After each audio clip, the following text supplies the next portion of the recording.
Inanunsyo ng Malacanang sa publiko ng pansamantala lang ang 2 pesos na dagdag presyo sa bawat kilo ng bigas. Ayon kay Presidential Communication Operations Secretary Sunny Coloma, hindi maiwasan ang nasabing price hike dahil sa mga tinaguriang market forces.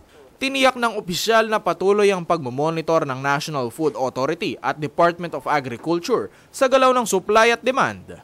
Kampante raw ang NFA at DA na kapag nagsimula na ang planting season ay babalik din sa regular ang presyo ng bigas.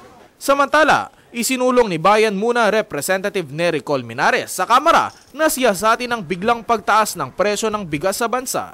Kinwestiyon ng mambabatas ang pagtaas ng presyo ng bigas sa kabila ng milyong metric tons na iniangkat na bigas nitong Enero hanggang Abril na stock para sa lean months. Nauna nang ibinunyag ng NFA ang nakaambang price hike sa mga pamilihan. Ayon kay NFA spokesperson Rex Esto Perez, normal umano na tumaas ang presyo ng bigas dahil sa umano'y mababang ani, bunsod ng tag-init at ang pagsisimula ng lean months. Tumaas din umano ang halaga ng bentahan sa mga sakahan matapos na masugpo ang smuggling ng bigas at ang over-importation. Inaasahang sa oras na dumating ang main harvest, posibleng maibsan o mabalik sa normal na muli ang halaga ng kada kilo ng bigas sa buwan ng Setyembre hanggang katapusan ng taon.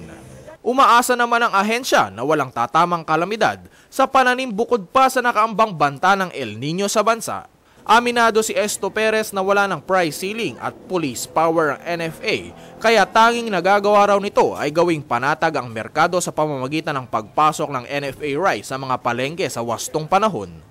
Sa ngayon, nasa 27 pesos ang regular milled rice habang 32 pesos naman ang kada kilo ng well-milled rice ng NFA. Inabisuhan naman ng opisyal sa publiko na bantayan ang mga accredited retailer ng NFA. Sakaling makitang may iligal na nagtaas ng presyo, huwag raw mangiming isumbong ang ganitong mga kaso. Ako po si Joshua Lansangan, alerto, alisto sa pagbabalita.